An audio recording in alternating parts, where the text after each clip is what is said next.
What's up everyone, I'm Jessie and I'm here in the Harley-Davidson garage. Today I'm going to show you how to install the Lithium LiFe battery on your Sportster.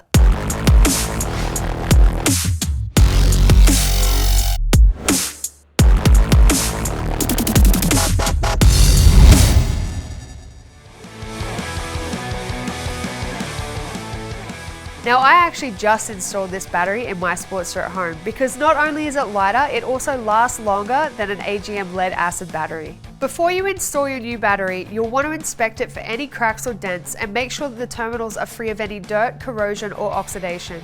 You'll also want to double check that the battery is fully charged. If there are any issues, be sure to address them before the install. First, you need to remove the original battery. Follow the manufacturer's instructions specific to your motorcycle. Just be aware that on this motorcycle, you will need to remove the negative battery cable before you can remove the battery housing. With the original out of the way, install the new battery onto the battery tray or box. Make sure that the battery cables can reach both terminals. Next, use the included fastening hardware to attach the positive battery cable to the positive battery terminal. Both the positive cable and terminal can be identified by the plus sign. Then, reinstall the battery housing before reconnecting the negative battery cable to the negative terminal. These both have a minus sign.